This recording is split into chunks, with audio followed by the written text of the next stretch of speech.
श्री राधे राधे। तो कैसे हैं आप सब। सीए फाउंडेशन बिजनेस इकोनॉमिक्स के अंदर चैप्टर 5 हमने स्टार्ट कर रखा है। पिछली जो हमारी वीडियो थी उसके अंदर हमने कंप्लीट किया था फीचर्स ऑफ बिजनेस साइकिल। तो अगर आपने वो वीडियो नहीं देखी है तो जो उसका लिंक है वो डिस्क्रिप्शन में है, आप लोग जाके चेक कर सकते हैं। आज हम कवर करेंगे last topic of chapter 5, causes of the business cycle. क्योंकि चैप्टर 5 हमारा छोटा ही था। बिजनेस साइकिल क्या होते हैं, फेजेस क्या होते हैं, फीचर्स क्या होते हैं और फिर कॉजेज, छोटा सा चैप्टर था। नेक्स्ट चैप्टर भी हमारा छोटा ही है, नेशनल इनकम के ऊपर है। अब पहले हमारे 2 चैप्टर थे वो ज़्यादा बड़े थे, अब ज़्यादा बड़े चैप्टर नहीं हैं। तो आज हम स्टार्ट करते हैं causes of the business cycle. First was interest rate. Change in the interest rate affect consumer spending and economic growth. For example, if interest rate are cut, this reduce borrowing cost and therefore increase disposable income for consumers. This lead to higher spending and economic growth. Interest rate business cycle को cause करता है। Business cycle ही आपको नहीं पता क्या होती है तो वो आपको पिछली वीडियोस के अंदर जाके देखनी पड़ेगी कि बिजनेस साइकिल क्या होती है, फीचर्स क्या होते हैं, फेजेस क्या होते हैं। अब हम कॉजेज ही कवर करेंगे। कॉजेज क्या होगा, सबसे पहले इंटरेस्ट रेट जो होता है उसके बढ़ने और घटने से कंज्यूमर की स्पेंडिंग और इकोनॉमिक ग्रोथ में फ़र्क पड़ता है। अब इंटरेस्ट रेट अगर कम होगा तो बोरोइंग कॉस्ट कम हो जाएगी, तो इंक्रीज़ है डिस्पोजेबल इनकम का। और अगर कंज्यूमर की इनकम बढ़ेगी तो वो हाई स्पेंड कर पाएगा। जितनी ज़्यादा स्पेंडिंग होगी उतनी ज़्यादा इकोनॉमिक ग्रोथ उसकी होगी।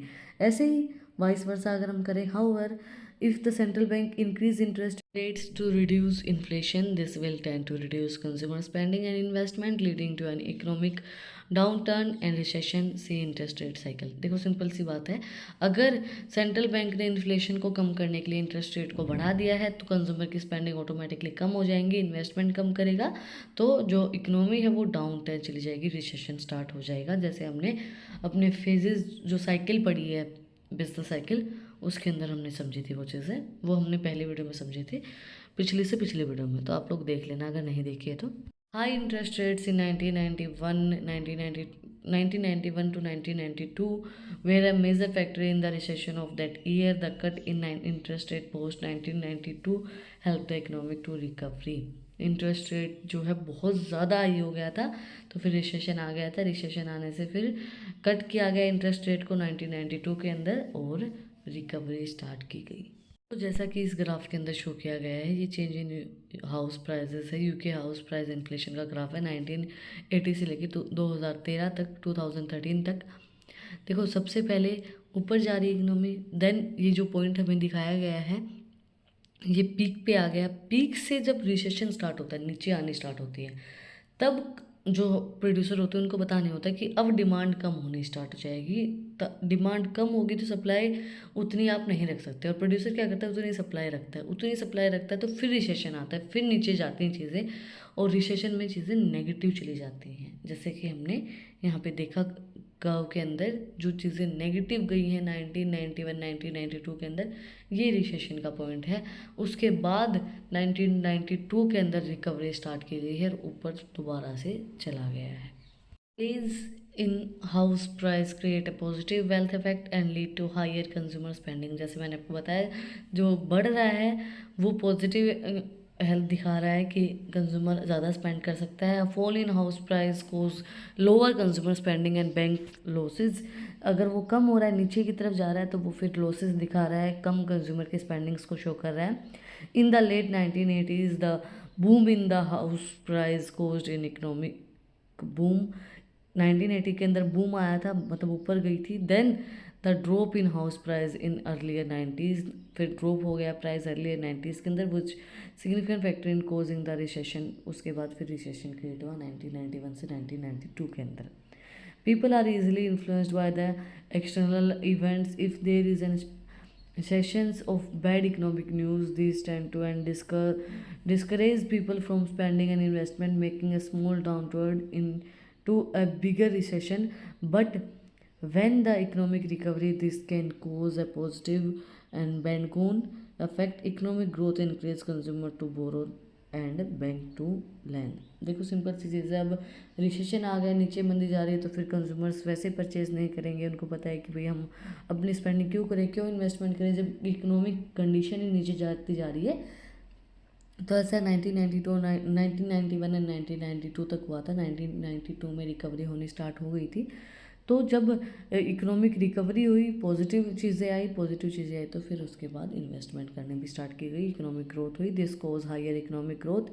फिर उससे ज़्यादा से ज़्यादा इकोनॉमिक ग्रोथ हुई। और confidence is important factor in causing the business cycle. Confidence बहुत ज़्यादा ज़रूरी है बिजनेस साइकिल को कोज करने के लिए। अगर कंज्यूमर्स के अंदर और सप्लायर्स के अंदर कॉन्फिडेंस नहीं है तो बिजनेस साइकिल अच्छे से नहीं चल पाएगी। आता है मल्टीप्लायर इफेक्ट। अब आप सोचोगे थर्ड पॉइंट कौन सा था? थर्ड पॉइंट था पीपल आर इन्फ्लुएंस्ड बाय, जो हमारा पॉइंट था वो थर्ड था, उसका नंबर कहीं मिसप्लेस हो गया होगा। नेक्स्ट है हमारा multiplier effect. The multiplier effect states that a fall in injections may cause a bigger final fall in real GDP. For example, if the government cut public investment, there would be fall in aggregate demand and rise in unemployment. देखो, अगर government cut करती है public की investments को तो automatically aggregate demand कम हो जाएगी, और एग्रीगेट डिमांड कम होगी तो फिर अनएम्प्लॉयमेंट जनरेशन होगा ही होगा, फिर अनएम्प्लॉयमेंट बढ़ेगा। मल्टीप्लायर्स इफेक्ट होते हैं, अगर इंजेक्शंस होते हैं तो वो बिल्कुल कोज करेगा रियल जीडीपी को। However those who lost their job would also spend less. अब जिसने अपनी जॉब ही खो दी तो वो खुद जितना हो सकेगा कम ही स्पेंड करने की कोशिश करेगा, जितना हो सकेगा कम पैसे खर्च करने की कोशिश करेगा, leading to even lower demand in the economy. तो वो भी डिमांड को कम करेगी चीज़ें। And alternatively an injections of investment could have a positive multiplier effect. Alternatively उसका पॉजिटिव मल्टीप्लायर इफेक्ट भी होता है, बट नेगेटिव भी होता है। अनएम्प्लॉयमेंट जनरेशन होती है, अगर होता है तो जीडीपी कम हो जाती है और एग्रीगेट डिमांड ऑटोमेटिकली कम हो जाएगी। अगर अनएम्प्लॉयमेंट होगा तो डिमांड तो ऑटोमेटिकली हो ही जाएगी, जॉबलेस पीपल कम ही डिमांड करना पसंद करते हैं। Then accelerated effects, fifth point हमारा, this states that investment depend on the rate of change of economic growth. If the growth rate falls, firm reduce investment because they don't accept output to rise as quickly. देखो, accelerated effect का मतलब क्या होता है? अगर investment depend करती है economic किस तरीके से चेंज हो रही है, ग्रोथ रेट किस तरीके से बढ़ रहा है घट रहा है। अगर ग्रोथ रेट कम हो रहा है तो फर्म रिड्यूस कर देगी इन्वेस्टमेंट को, जैसा हमारे यहाँ पे इसके अंदर शो किया गया है। अब group in business investment caused by the lower growth and credit crunch made the recession deeper. Business investment को कोज करेगा जितना लोअर ग्रोथ होगी और क्रेडिट क्रंच, और उतना ही ज़्यादा रिसेशन डीपर जाता जाएगा। This theory suggest investment is quite volatile and small change in the rate of growth have a big effect on investment level. This contribution to a more volatile business cycle. देखो simple सी चीज़ है, interest rate change हो रहा है, थोड़ा सा भी चेंज होगा तो इन्वेस्टमेंट के अंदर फ़र्क आएगा। अगर इंटरेस्ट रेट बढ़ गया तो फिर इंटरेस्ट रेट जो इन्वेस्टमेंट है उसमें फ़र्क पड़ाएगा। इंटरेस्ट रेट घट गया तो भी इन्वेस्टमेंट में बहुत ज़्यादा फ़र्क आएगा। तो ये कंट्रीब्यूट करता है बिजनेस साइकिल के अंदर। इंटरेस्ट रेट के अंदर छोटा सा भी चेंज बिगेस्ट चेंज ले आता है इन्वेस्टमेंट लेवल्स के अंदर।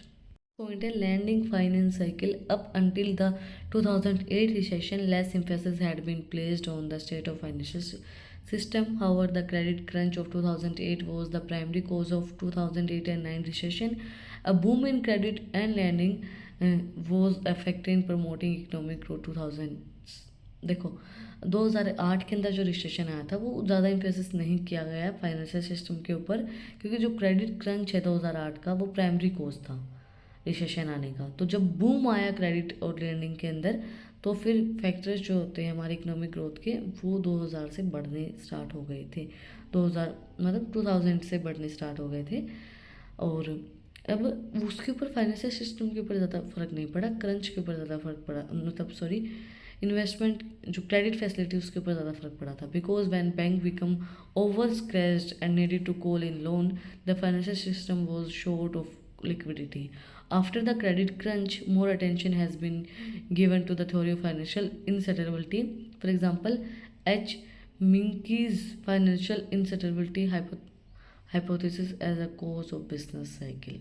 देखो जब पता चला अब बैंक है वो लोन नहीं दे रहा, अब उसने लोन देना स्टार्ट किया तो लिक्विडिटी होनी स्टार्ट हो गई। अब क्रेडिट क्रंच को बढ़ाया गया ना, क्रेडिट फैसिलिटीज़ को बढ़ाया गया।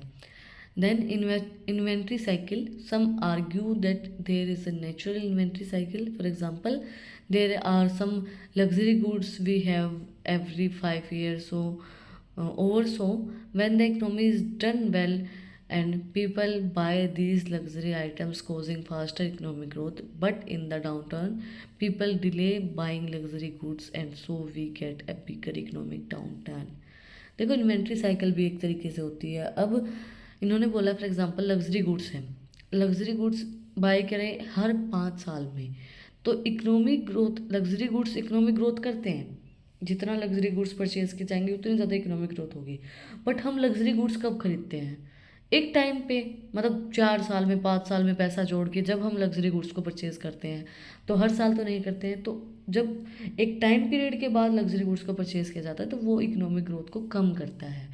वैसे लग्जरी गुड्स बढ़ाते हैं इकोनॉमिक को, बट एक लंबे समय के बाद ही लग्जरी गुड्स परचेज़ की जाते हैं। अब जैसे चैन लेनी है आपको, गोल्ड की अंगूठी लेनी है, गोल्ड की रिंग लेनी है या कुछ भी लेना है, तो वो आप एक टाइम पीरियड के बाद ही लेते हो ना।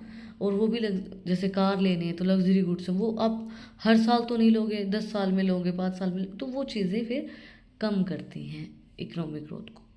Last but not least, real business cycle theories. Real business cycle theories example Kydland and Prescott emphasizes supply side cause of the business cycle. For example, periods of technology change can go in cycles, leading in variance in rate of growth. Real business cycle theory tends to assume rates of unemployment reflect change in people's willingness to work. See more at real business cycle model.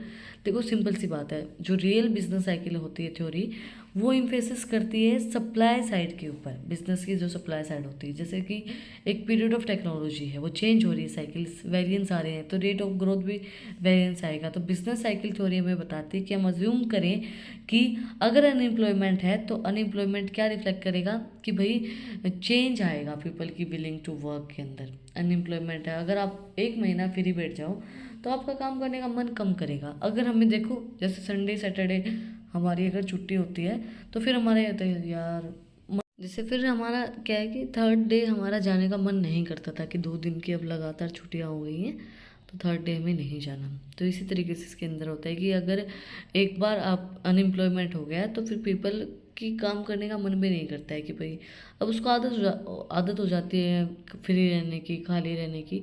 तो इस तरीके से real business cycle theories काम करती हैं। That's it for today. आज हमने complete किया course of business cycle, last topic था हमारा, इसके बाद 5th चैप्टर हमारा कंप्लीट हो गया है।